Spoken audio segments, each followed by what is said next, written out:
Hello cricketers, good morning, ಶುಭೋದಯ, ನಮಸ್ಕಾರ, ನಮಸ್ತೆ. ನಾನು ನಿಮ್ಮ ಯೋಗೇಶ್ ನಾಯಕ್.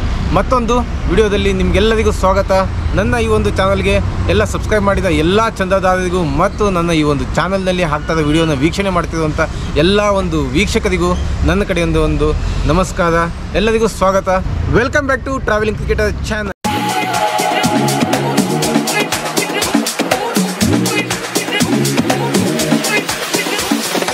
ನಾನು ತುಂಬ ದಿವಸದಿಂದ ಬಾಲಿಂಗ್ ಪ್ರಾಕ್ಟೀಸಿಂದು ಮತ್ತು ಲೆಗ್ ಸ್ಪಿನ್ನಿಂದು ಮತ್ತು ನಾನು ಆಡ್ತಾ ನಾಕ್ಸು ಕ್ರಿಕೆಟ್ ಮ್ಯಾಚಿಂದೆಲ್ಲ ವೀಡಿಯೋಸ್ ಮಾಡ್ತಾ ಇದ್ದೆ. ಆ ವೀಡಿಯೋಸ್ನೆಲ್ಲ ನೀವು ನೋಡ್ತಾ ಇದ್ವಿ. ಇವತ್ತೊಂದು ಸ್ವಲ್ಪ ಸ್ಪೆಷಲಾಗಿ ಒಂದು ವೀಡಿಯೋ ತೊಗೊಂಡು ಬರೋಣ ಅಂತ ಅಂದ್ಕೊಂಡು ಈ ಒಂದು ವಿಡಿಯೋನ ಮಾಡ್ತಾಯಿದ್ದೀನಿ. ಈ ವಿಡಿಯೋದ ಸ್ಪೆಷಾಲಿಟಿ ಏನಪ್ಪ, ಎಲ್ಲ ಕ್ರಿಕೆಟರ್ಸಿಗೂ ಸಿಕ್ಕಾಪಟ್ಟೆ ಇಷ್ಟವಾದ ಇಕ್ವಿಪ್ಮೆಂಟ್ ಅಂದರೆ ಒಂದು ಬ್ಯಾಟು. ಟೆನ್ನಿಸ್ ಆಗಲಿ ಅಥವಾ ಲೆದರ್ ಬಾಲಲ್ಲಿ ನಾವು ಪ್ರಾಕ್ಟೀಸ್ ಮಾಡ್ತಾಯಿದ್ವಿ ಅಥವಾ ಕ್ರಿಕೆಟ್ ಆಡ್ತಾಯಿದ್ದೆ, ನಮ್ಗೆ ಬೇಕಾಗಿರೋದು ಬ್ಯಾಟ್. ಆ ಬ್ಯಾಟಿನ ಬಗ್ಗೆ ಒಂದು ವಿಡಿಯೋ ಮಾಡೋಣ ಅಂತ. ಯಾಕಂದ್ರೆ ನನ್ನ ಹತ್ರ ಇವತ್ತು 2 ಹೊಸ ಬ್ಯಾಟ್ಗಳಿದೆ. ಆ ಬ್ಯಾಟ್ಗಳ ಬಗ್ಗೆ ವಿಡಿಯೋ ಮಾಡೋಣ ಅಂತ.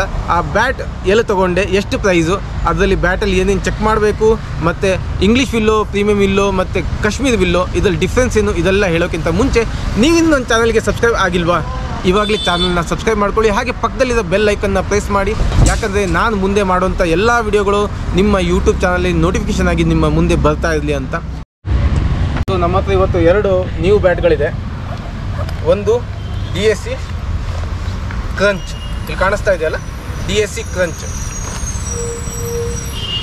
ಈ ಬ್ಯಾಟನ್ನು ಆ್ಯಕ್ಚುಲಿ ನಾನು ತೊಗೊಂಡಿದ್ದಲ್ಲ, ನನ್ನದೊಬ್ಬ ಫ್ರೆಂಡು, ನಮ್ಮದು ಟೀಮ್ಮೇಟು, ಅವನು ಈ ಬ್ಯಾಟನ್ನು ಒಂದು ಸ್ಪೋರ್ಟ್ಸ್ ಶಾಪಲ್ಲಿ ಪರ್ಚೇಸ್ ಮಾಡಿಬಿಟ್ಟು ನನ್ನ ಹತ್ರ ಇದನ್ನ ರೆಡಿ ಮಾಡಲಿಕ್ಕೆ ಕೊಟ್ಟಿದ್ದಾನೆ. ನಾನು ಆಲ್ರೆಡಿ ನಾಕ್ ಎಲ್ಲ ಮಾಡಿದ್ದೀನಿ, ಲೆದರ್ ಬಾಲಲ್ಲಿ ಕೂಡ ನಾಕ್ ಮಾಡಿದ್ದೀನಿ, ಆಮೇಲೆ ವುಡನ್ ಮೆಲೆಟಲ್ಲಿ ಕೂಡ ತುಂಬ ನಾಕ್ ಮಾಡಿದ್ದೀನಿ. ನಾವು ಮಷಿನ್ ನಾಕಿಂಗ್ ಅಷ್ಟೊಂದು ಮಾಡಿಸಲ್ಲ. ಮಷಿನ್ ನಾಕಿಂಗ್ ಯಾಕೆ ಮಾಡಿಸಲ್ಲ ಅಂತ ಹೇಳಿದರೆ, ಅದೇ ಒಂದು ಓಲ್ಡ್ ಬಾಲಲ್ಲಿ ಒಂದು 10,000 ಪಂಚ್ ಮಾಡ್ತಾರೆ. ಅದು ಒಂದೇ ಸಲ ಪ್ರೆಷರ್ ಬೀಳುತ್ತೆ. ನಾನು ಏನು ಮಾಡ್ತೀನಿ, ಒಂದು ಸಲಕ್ಕೆ 1000, ನೆಕ್ಸ್ಟ್ ಡೇಗೆ ಒಂದು 2000, ನೆಕ್ಸ್ಟ್ ಡೇಗೆ 3000 ಅಂತೇಳಿ ಒಂದು 2-3 ವೀಕ್ಸ್ ತೊಗೊಂಡು ಬ್ಯಾಟನ್ನು ರೆಡಿ ಮಾಡ್ತೀನಿ. ರೆಡಿ ಮಾಡಾದ್ಮೇಲೆ ಮೇಲ್ಗಡೆ ಸ್ಕಪ್ ಶೀಟ್ ಹಾಕಬೇಕು. ಓಕೆ, ಇವಾಗ ಬ್ಯಾಟ್ ನಾವು ಪರ್ಚೇಸ್ ಮಾಡ್ಬೇಕಾದ್ರೆ ಏನು ನೋಡ್ತೀವಿ, ಫಸ್ಟು ಒಬ್ಬ ಕ್ರಿಕೆಟ್ ಪ್ಲೇಯರ್ ಅಂತ ಅಂದಮೇಲೆ ನಿಮಗೆ ನಿಮ್ಮ bat is a part of body. ಈಗ ನೀವು ನಿಮ್ಮ ಕ್ರಿಕೆಟ್ ಆಡ್ತಾ ಇದ್ದೀರಾ ಅಂತ ಹೇಳಿದರೆ, ಒಬ್ಬ ಬ್ಯಾಟ್ಸ್ಮನ್ ಅಂತ ಹೇಳಿದರೆ ನಿಮ್ಗೆ ಗೊತ್ತಾಗುತ್ತೆ ಆ ಬ್ಯಾಟಿನ ಸೈಜ್ ಎಷ್ಟಿರಬೇಕು, ಅಂದರೆ ವೇಟ್ ಎಷ್ಟಿರಬೇಕು. ಈಗ ಒಬ್ಬೊಬ್ಬರಿಗೆ 1100 ಗ್ರಾಮು ಸಫಿಷಿಯೆಂಟು. ಅಷ್ಟಲ್ಲಾದರೆ ನಾನು ಯಾವುದೇ ಸ್ಪೀಡ್ ಬಾಲರ್ ಬಂದು ರನ್ನನ್ನು ಕನ್ವರ್ಟ್ ಮಾಡೋ ಕೆಪಾಸಿಟಿ ಇದೆ ಅಂತ ಅನ್ಕೋತಾರೆ. ಮತ್ತೊಬ್ಬೊಬ್ಬರಿಗೆ 1200 ಗ್ರಾಮ್ ಇರಬೇಕು, ಇಲ್ಲ 1180 ಗ್ರಾಮ್ ಇರಬೇಕು. ಆ ಥರ ಒಬ್ಬೊಬ್ಬರಿಗೆ ಒಂದೊಂದು ಥರ ವೇಟ್ಗಳು ಬೇಕು. ಈಗ ನನಗೆ ವೇಟ್ ಬೇಕು ಅಂತ ಹೇಳಿ ನನಗೆ 1200 ಗ್ರಾಮ್ ಬೇಕು. ಸೊ ನಾವು ಬ್ಯಾಟನ್ನು ತೊಗೋಬೇಕಾದ್ರೆ ಹಿಡಿದು ನೋಡ್ತೀವಿ, ವೇಟು ಕರೆಕ್ಟಾಗಿದೆಯಾ, ಬ್ಯಾಲೆನ್ಸ್ ಕರೆಕ್ಟಾಗಿದೆಯಾ. ಕೆಲವೊಂದು ಸಲ ಒಂದೊಂದು ಬ್ಯಾಟ್ಗಳು ಬಾಟಮಲ್ಲಿ ವೇಟ್ ಜಾಸ್ತಿ ಬರುತ್ತೆ. ನಾವು ಹಿಂಗೆ ಹಿಡ್ಕೊಂಡಾಗ ಸಿಂಗಲ್ ಹ್ಯಾಂಡಲ್ಲಿ ಹೀಗೆ ಹಿಡ್ಕೊಂಡಾಗ ಏನಾಗುತ್ತೆ, ಸ್ವಲ್ಪ ಡೌನ್ ಆಗುತ್ತೆ. ಬಾಟಮಲ್ಲಿ ವೇಟ್ ಇದ್ದಾಗ ಇಲ್ಲಿ ಸ್ವಲ್ಪ ಲೋ ಆಗುತ್ತೆ. ನೀವು ಬ್ಯಾಟ್ ಪರ್ಚೇಸ್ ಮಾಡಬೇಕಾದ್ರೆ ಟಾಪಲ್ಲಿ, ಈ ಹ್ಯಾಂಡಲ್ ಟಾಪಲ್ಲಿ ಲೆಫ್ಟ್ ಹ್ಯಾಂಡನ್ನು ಹಿಡಿದು ನೋಡಿ, ತೋರಿಸ್ತೇನೆ. ಹೀಗೆ ಹಿಡ್ಕೊಂಡು ನೋಡಿ. ಇದೇನಾದರೂ ನಿಮಗೆ ಇಲ್ಲಿ ವೇಟ್ ಜಾಸ್ತಿ ಬಂದಿಲ್ಲ, ಕೈಗೆ ಪೇನ್ ಬರ್ತಾ ಇಲ್ಲ, ಬ್ಯಾಲೆನ್ಸಿಂಗ್ ಕರೆಕ್ಟ್ ಆಗಿದೆ ಅಂತ ಅರ್ಥ. ಇನ್ ಕೇಸು ಇದೆಲ್ಲದು ಕೆಳಗಡೆ ಡಿಪ್ ಆಯ್ತಾ ಹೋಯ್ತು, ಡೌನ್ಫಾಲ್ ಆಯಿತು, ಆವಾಗ ಬಾಟಮಲ್ಲಿ ಸ್ವಲ್ಪ ವೇಟ್ ಇದೆ ಅಂತ. ಬಟ್ ಈ ಬ್ಯಾಟು ಪರ್ಫೆಕ್ಟ್ ಬ್ಯಾಲೆನ್ಸಿಂಗ್ ಆಗಿದೆ. 1160 ಗ್ರಾಮ್ ಬ್ಯಾಟು. ಈ ಬ್ಯಾಟಿನ ಪ್ರೈಸು ಆ್ಯಕ್ಚುಲಿ ಬಂದುಬಿಟ್ಟು 14,800 ರುಪೀಸ್ ಇತ್ತು. ಬಟ್ ನಮಗೆ ಡಿಸ್ಕೌಂಟಲ್ಲಿ 10,600 ರುಪೀಸ್ಗೆ ಸಿಕ್ಕಿದೆ. ಬ್ಯಾಟಲ್ಲಿ ಮತ್ತೊಂದು ನೋಡಬೇಕಾಗಿರೋದು ಇಂಗ್ಲೀಷ್ ವಿಲ್ಲೋ ವೈಟ್ ವುಡ್ ಆಗಿರುತ್ತೆ. ಅಂದರೆ ಈ ಕಲರ್ ಇರುತ್ತೆ ನೋಡಿ. ಕಾಶ್ಮೀರದಲ್ಲಿ ವಿಲ್ಲೋದಲ್ಲಿ ನಿಮಗೆ ಕಲರ್ ಗೊತ್ತಾಗ್ಬಿಡುತ್ತೆ ಡಿಫ್ರೆನ್ಸು. ಗ್ರೇನ್ಸು ಒಂದೊಂದು ಬ್ಯಾಟಲ್ಲಿ ಕ್ರಾಸ್ ಇರುತ್ತೆ, ಸ್ಟ್ರೇಟ್ ಗ್ರೇನ್ಸ್ ಇರಲ್ಲ. ಕೆಲವೊಬ್ಬರಿಗೆ ಅನಿಸುತ್ತೆ ನನಗೆ 10 ಗ್ರೇನ್ಸ್ ಬೇಕು, 11 ಗ್ರೇನ್ಸ್ ಬೇಕು, 12 ಗ್ರೇನ್ಸ್ ಬೇಕು ಅಂತ. ಈ ಥರ ಗ್ರೇನ್ಸ್ ಎಷ್ಟು ಜಾಸ್ತಿ ಆಗುತ್ತೋ ಬ್ಯಾಟಿನ ಪ್ರೈಸ್ ಅಷ್ಟೇ ಜಾಸ್ತಿ ಆಗುತ್ತೆ. ಬಟ್ ಈ ಒಂದು ನೀವು ಸ್ಟಾರ್ಟಿಂಗಲ್ಲಿ ಬ್ಯಾಟ್ ತೊಗೋಬೇಕು ಅಂದಾಗ 5 ಗ್ರೇನ್ಸು ಇಲ್ಲ 6 ಗ್ರೇನ್ಸು ಸ್ಟ್ರೇಟ್ ಗ್ರೇನ್ಸ್ ಇದ್ದರೆ ಸಾಕು, ಆಯಿತಾ. 5 ಅಥವಾ 6 ಬ್ಯಾಟ್ ವುಡ್ ನೋಡಿ, ವುಡ್ ಕ್ವಾಲಿಟಿ ಚೆನ್ನಾಗಿದೆಯಾ ಅಂತ ಅದನ್ನು ಚೆಕ್ ಮಾಡೋದು ಹೇಗೆ ಅಂತ ತೋರಿಸ್ತೀನಿ. ಸ್ವಲ್ಪ ಮಿಡಲಲ್ಲಿ ಸ್ವೀಟ್ ಸ್ಪಾಟು ಇಲ್ಲಿಂದ ಇಲ್ಲಿವರೆಗೆ ಇರುತ್ತೆ. ಇದು ಕೆಳಗಡೆ ಏನಿದೆಯಲ್ಲ ಅದು ಬಾಟಮ್ಮು, ಇಲ್ಲಿ ತನಕ ಸ್ವೀಟ್ ಸ್ಪಾಟ್ ಇಲ್ಲಿಂದ ಇಲ್ಲಿವರೆಗೂ. ಅದಾದಮೇಲೆ ಮೇಲ್ಗಡೆದು ಇಲ್ಲೆಲ್ಲ ಬಿದ್ದರೆ ಜಾಸ್ತಿ ಅಷ್ಟೊಂದು ಹೋಗಲ್ಲ.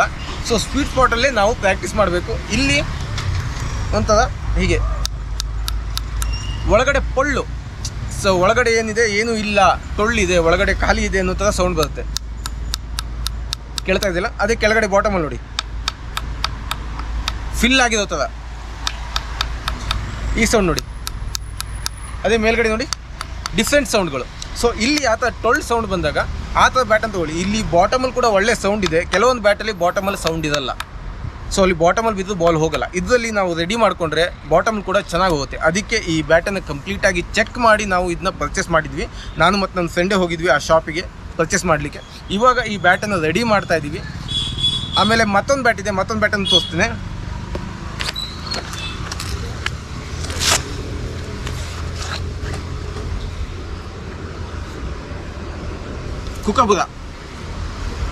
ಕುಕಬುದ ನಾನು ಈಗ ರೀಸೆಂಟಾಗಿ ತೊಗೊಂಡಿದ್ದು ಬ್ಯಾಟು, ಬಟ್ ಇದನ್ನು ಕೂಡ ರೆಡಿ ಮಾಡ್ತಾ ಇದ್ದೀನಿ. ಆಲ್ರೆಡಿ ಇದಕ್ಕೆ ಸ್ಕಪ್ ಶೀಟ್ ಎಲ್ಲ ಹಾಕಿದ್ದೇನೆ, ನಾಕಿಂಗ್ ಆಗಿದೆ. ನಾಕಿಂಗ್ ಆಗಿಬಿಟ್ಟು ಹಾಗೆ ನೆಟ್ಸಲ್ಲಿ ಕೂಡ ಸ್ವಲ್ಪ ಆಡಿದ್ದೀನಿ. ಅದಾದಮೇಲೆ ಸ್ಕಪ್ ಶೀಟ್ ಹಾಕ್ತೀನಿ. ಈಗ ಹೊಸ ಬ್ಯಾಟಿಗೆ ನೀವು ಯಾವುದೇ ಹೊಸ ಬ್ಯಾಟ್ ತೊಗೊಂಡ್ರು ಆಯಿಲಿಂಗ್ ಮಾಡಬೇಡಿ. ಇವಾಗಿನ ವುಡ್ಡಿಗೆ ಆಯಿಲಿಂಗ್ ಅವಶ್ಯಕತೆ ಇರಲ್ಲ. ಇವಾಗಿನ ವುಡ್ಡಿಗೆ ಜಸ್ಟ್ ಅಂದರೆ ನೀವು ನಾಕ್ ಮಾಡಿ, ಎಷ್ಟಾಗುತ್ತೆ ಅಷ್ಟು ನಾಕ್ ಮಾಡಿ, ಮನೆಯಲ್ಲೇ ವುಡನ್ ಮ್ಯಾಲೆಟಲ್ಲೇ ನಾಕ್ ಮಾಡಿ. ಆ ವುಡನ್ ಮ್ಯಾಲೆಟಲ್ಲಿ ನಾಕ್ ಮಾಡೋದು ಹೇಗೆ, ಪಂಚ್ ಮಾಡೋದು ಹೇಗೆ, ಅದನ್ನು ಒಂದು ಸಪ್ರೇಟ್ ವಿಡಿಯೋ ಕೂಡ ನಾನು ಮಾಡ್ತೇನೆ. ಅದು ಹೇಗೆ ನಾಕ್ ಮಾಡಬೇಕು ಅಂತ. ಆಮೇಲೆ ಲೆದರ್ ಬಾಲಲ್ಲಿ ಹೇಗೆ ನಾಕ್ ಮಾಡಬೇಕು ಅಂತ ಅದನ್ನು ಕೂಡ ಒಂದು ಸಪ್ರೇಟ್ ವಿಡಿಯೋ ಮಾಡ್ತೀನಿ. ಈ ಒಂದು ಬ್ಯಾಟಲ್ಲಿ ಕೂಡ ನೀವು ಗ್ರೇನ್ಸ್ನ ಲೆಕ್ಕ ಹಾಕಿ. ಈ ಒಂದು ಫಿಶಿಂಗ್ ನೆಟ್ ಪಕ್ಕದಲ್ಲಿ ಒಂದು ಗ್ರೇನ್ ಇದೆ. 1 2 3 4 5 6 6 ಗ್ರೇನ್ಸ್ ಇದೆ. ಇಷ್ಟೇ ಸಾಕು, ಜಾಸ್ತಿ ಬೇಕು ಅಂತಿಲ್ಲ. ಜಾಸ್ತಿ ಬೇಕು ಅಂದಾಗ ನಿಮಗೆ ಬ್ಯಾಟ್ ಪ್ರೈಸ್ ಕೂಡ ಜಾಸ್ತಿ ಆಗುತ್ತೆ. ಈ ಒಂದು ಬ್ಯಾಟಿನ ಪ್ರೈಸು ಕುಕಬುದ ಕಹುನಾ ಅಂತ ಹೇಳಿ, ಕುಕಬುದ ಕಹುನಾ 150 ಪಕ್ಕಾ ಇಂಗ್ಲೀಷ್ ಬಿಲ್ಲು. ಈ ಪ್ರೈಸು 10,000 ಆಸ್ಪಾಸ್ ಇತ್ತು. ನನಗೆ ನನ್ನ ಫ್ರೆಂಡಿಂದ ಇದನ್ನ ತೊಗೊಂಡೆ ಬ್ಯಾಟ್ನ. ಈ ಬ್ಯಾಟ್ ನನಗೆ ಒಳ್ಳೆ ಕಮ್ಮಿ ರೇಟಲ್ಲೇ ಸಿಕ್ತು, ಅಷ್ಟಕ್ಕೆ ತೊಗೊಂಡೆ. ಈ ಬ್ಯಾಟನ್ನು ನಾನು ಆಲ್ರೆಡಿ ರೆಡಿ ಮಾಡಾಗಿದೆ. ನೆಟ್ಸಲ್ಲೆಲ್ಲ ಆಡ್ತಾ ಇದ್ದೀವಿ. ಇನ್ನೇನು ಮ್ಯಾಚಸ್ಗಳಲ್ಲಿ ಆಡಬೇಕಷ್ಟೇ. ಈ ಬ್ಯಾಟಿನ ಕೂಡ ಪ್ರೊಫೈಲ್ ನೋಡಿ.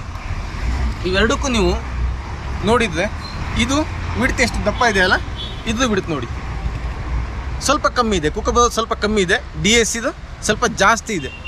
ಇದೆಲ್ಲ ಒಂದೊಂದು ಕ್ವಾಲಿಟಿ ಮೇಲೆ ಹೋಗುತ್ತೆ, ವುಡ್ಡಿನ ಕ್ವಾಲಿಟಿ ಮೇಲೆ ಅಥವಾ ವುಡ್ಡಿನ ಪ್ರೊಫೈಲ್ ಮೇಲೆ. ನಿಮಗೆ ಯಾವ ಥರ ಆಗಲಿ. ನನಗೆ ದಪ್ಪ ಬ್ಯಾಟ್ ಇದ್ದರೆ ಜಾಸ್ತಿ ಸ್ಟ್ರೋಕಲ್ಲಿ ಹೋಗುತ್ತೆ, ಈ ಸಪುದ ಬ್ಯಾಟ್ ಇದ್ದರೆ ಜಾಸ್ತಿ ಸ್ಟ್ರೋಕಲ್ಲಿ ಹೋಗಲ್ಲ. ಆ ಥರ ಎಲ್ಲ ಏನೂ ಇಲ್ಲವೇ ಇಲ್ಲ ನನ್ನ ಹತ್ರ. ಯಾಕಂದರೆ ಇದಕ್ಕೆ ಒಂದು ಬೆಸ್ಟ್ ಎಕ್ಸಾಂಪಲ್ ನನ್ನ ಹತ್ರ ಒಂದು SF ಅಂತ ಒಂದು ಬ್ಯಾಟ್ ಇದೆ. ತುಂಬ ಓಲ್ಡ್ ವುಡ್, ಲೈಕ್ 2002 2003 ಆ ಟೈಮಿಂದು ಬ್ಯಾಟ್ ಎಲ್ಲ ಹೆಂಗೆ ಬರ್ತಿತ್ತಲ್ಲ ಪ್ರೊಫೈಲು, ಆ ಥರ ಪ್ರೊಫೈಲು. ತುಂಬ ಈ ಒಂದು ವಿಡ್ತ್ ತುಂಬ ತಿನ್ನು. ಬಟ್ ನೀವು ಹೊಡೆದ್ರೆ ಮಿಡಲ್ ಆಯಿತು ಅಂದರೆ 6 ಎಲ್ಲಿ ಬೇಕು, ಯಾವ ಗ್ರೌಂಡಲ್ಲಿ ಬೇಕಾದರೂ ನೀವು ಅದನ್ನ 6 ಹೊಡಿಬೋದು. ಆ ಥರ ಅದೆಲ್ಲ ಡಿಫ್ರೆನ್ಸ್ ಆಗಲ್ಲ. ಬ್ಯಾಟ್ಸ್ಮನ್ ಕ್ವಾಲಿಟಿ ಮೇಲೆ ಇರುತ್ತೆ ಅಷ್ಟೇ. ಬಟ್ ಬ್ಯಾಟು ಬೇಕು. ಸೊ ಈ ಥರ ಬ್ಯಾಟ್ಸ್ಗಳನ್ನ ನೀವು ತೊಗೋಬೇಕು ಅಂತ ಹೇಳಿದರೆ ಫಸ್ಟು ವುಡ್ ನೋಡಿ. ವುಡ್ ನೋಡೋದ್ಮೇಲೆ ಗ್ರೇನ್ಸ್ ಸ್ಟ್ರೇಟ್ ಇರಲಿ. 4 ಇದೆ, 5 ಇದೆ, 6 ಇದೆ, ಪರವಾಗಿಲ್ಲ. ಸ್ಟ್ರೇಟ್ ಗ್ರೇನ್ಸ್ ಇರಲಿ. ಜಾಸ್ತಿ ಗ್ರೇನ್ಸ್ ಇದೆ ಅಂತ ಹೇಳಿಬಿಟ್ಟು ಕ್ರಾಸ್ ಇರೋ ಗ್ರೇನ್ಸ್ ಇರೋದೆಲ್ಲ ತೊಗೊಳೋದು ಬೇಡ. ಮತ್ತು ಬ್ಲೆಮಿಷಸ್ ಅಂತ ಇರುತ್ತೆ. ನನ್ನ ಹತ್ರ ಅದು ಯಾವುದು ಬ್ಯಾಟ್ಗಳಿಲ್ಲ. ಬ್ಲೆಮಿಷಸ್ ಅಂತ ಹೇಳಿದರೆ ವುಡ್ಡಲ್ಲಿ ಗಂಟು ಬರುತ್ತೆ, ಗೊತ್ತಾಯ್ತಲ್ಲ. ಈಗ ನೀವು ವುಡ್ ನೋಡಿದಾಗ ಇಲ್ಲೊಂದು ಬ್ಲ್ಯಾಕ್ ಡಾಟು ಅಥವಾ ಒಂದು ಬರ್ನಿಂಗ್ ಡಾಟ್ ಥರ ಇರುತ್ತೆ. ಆ ಥರ ಬ್ಯಾಟ್ ಎಲ್ಲ ಇದ್ದರೆ ಅದು ತೊಗೊಳ್ಳಿ ಅಂತ ಹೇಳಿ ನಿಮಗೆ ಶಾಪಲ್ಲಿ ಕೂಡ ಹೇಳ್ತಾರೆ, ಏನೂ ಆಗಲ್ಲ ಬ್ಯಾಟಿಗೆ, ಬ್ಯಾಟ್ ಬ್ರೇಕ್ ಆಗಲ್ಲ ಅಂತ ಹೇಳ್ತಾರೆ. ಬಟ್ ನಾನು ಪರ್ಸ್ನಲಿ ಆ ಥರ ಬ್ಯಾಟನ್ನು ತೊಗೋಬೇಡಿ ಅಂತಲೇ ಹೇಳ್ತೀನಿ. ಅದು ವಾಟರ್ ಮಾರ್ಕ್ಸ್ ಅಂತಲೂ ಕೆಲವೊಂದು ಪ್ಲೇಯರ್ಸ್ಗಳು ಹೇಳ್ತಾರೆ, ವಾಟರ್ ಮಾರ್ಕ್ ಅಂತ ಹೇಳಿ. ಬ್ಲೆಮಿಷಸ್ ಅಂತಲೂ ಹೇಳ್ತದೆ, ವಾಟರ್ ಮಾರ್ಕ್ ಅಂತಲೂ ಹೇಳ್ತದೆ. ಆ ಥರ ಬ್ಯಾಟ್ಗಳಿದೆ, ತೊಗೋಬೇಡಿ, ಸ್ಟ್ರೋಕ್ ಇದಲ್ಲ ಅನ್ನೋದೊಂದು ನನ್ನ ಅಭಿಪ್ರಾಯ ಅಷ್ಟೇ. ಈ 2 ಬ್ಯಾಟ್ ಬಗ್ಗೆ ಕಂಪ್ಲೀಟಾಗಿ ಇನ್ಫಾರ್ಮೇಷನ್ ಕೊಟ್ಟಿದ್ದೀನಿ. ಇವಾಗ ಈ ಬ್ಯಾಟಿನ ಪಂಚನ್ನು ನೋಡೋಣ. ನನ್ನ ಹತ್ರ ಹೊಸ ಬಾಲ್ ಇಲ್ಲ, ಸೆಮಿನ್ಯೂ ಬಾಲ್ ಇದೆ. ಈ ಸೆಮಿನ್ಯೂ ಬಾಲಲ್ಲಿ ನೋಡೋಣ.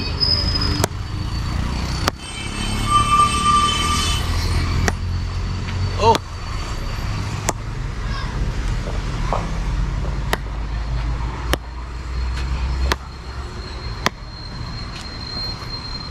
ನನ್ನ ಮೇಲೆ ಇವಾಗ ಕುಕಬುದ ಬ್ಯಾಟು.